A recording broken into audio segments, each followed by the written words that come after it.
નમસ્કાર, હું Rinku Prajapati public Indian ન્યૂઝમાં આપનું સ્વાગત કરું છું। શરૂઆત કરીએ આજના સમાચારની। સામરખા નજીક એક્સપ્રેસ હાઈવે પરથી વિદેશી દારૂની 2376 નંગ બોટલ ભરેલું પિકઅપ ડાલું પકડાયું।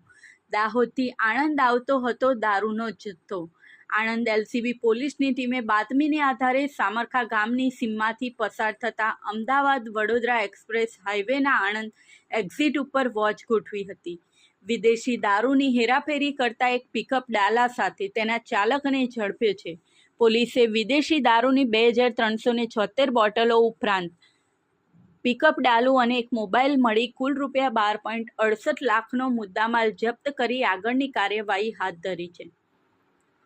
વડોદરાથી અમદાવાદ તરફના એક્સપ્રેસ હાઈવે પર જતા અશોક લેલેન્ડ ડાલા નંબર GJ06BV 6859 માં વેશભૂષાની આડમાં ભારતીય બનાવટનો વિદેશી દારૂનો જથ્થો હોવા અંગેની બાતમી આણંદ એલસીબી પોલીસને મળી હતી, જેથી પોલીસની ટીમે સામરખા ગામની સીમમાં એક્સપ્રેસ હાઈવેના આણંદ એક્ઝિટ ખાતેના સર્વિસ રોડ પર વોચ ગોઠવી હતી।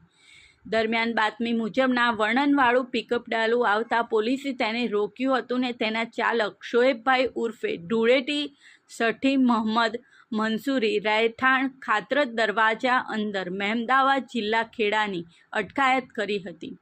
જે બાદ પોલીસે આ ડાલામાં ભરેલ માલસામાન બાબતે પકડાયેલ ચાલકને પૂછતા તેણે પશુને ખવડાવવાના ભૂસાની ગુણો ભરેલ હોવાનું જણાવ્યું હતું। જો કે બાતમી ચોક્કસ હોવાથી પોલીસે પિકઅપ ડાલાના પાછળના ભાગે લગાવેલ તાડપત્રી હટાવી તલાશી લીધી હતી।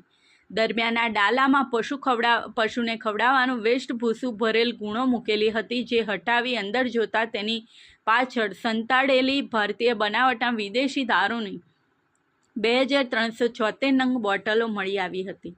આ વિદેશી દારૂનો જથ્થો ક્યાંથી ભરી લાવેલ ને ક્યાં લઈ જવાનો હતો તે બાબતે પકડાયેલ ચાલકને પૂછતા તેણે દાહોદ બાયપાસ તુલસી હોટલથી રસુલ રહેઠાણ દાહોદ નામના ઈસમને આ દારૂ ભરેલ પિકઅપ ડાલું આપ્યું હોવાનું અને આણંદના ગંજ બજારના પાર્કિંગમાં ઊભી રાખી રસુલભાઈએ જે માણસને મોકલે તેને આપવાનું હોવાનું કબૂલ્યું હતું, જેથી પોલીસે આ વિદેશી દારૂનો જથ્થો કિંમત રૂપિયા 3,68,280, પિકઅપ ડાલું કિંમત રૂપિયા 9,50,000 તેમજ એક મોબાઈલ કિંમત રૂપિયા 500 મળી કુલ રૂપિયા 12,68,780નો મુદ્દામાલ જપ્ત કર્યો છે અને પકડાયેલ પિકઅપ ડાલાના ચાલક શોએબભાઈ ઉર્ફે ધૂળેટી સઠી મહંમદ મંસૂરી તેમજ દારૂનો જથ્થો મોકલી આપનાર રસુલભાઈ વિરુદ્ધ પ્રોહિબિશનનો ગુનો નોંધી કાયદેસરની કાર્યવાહી હાથ ધરી છે।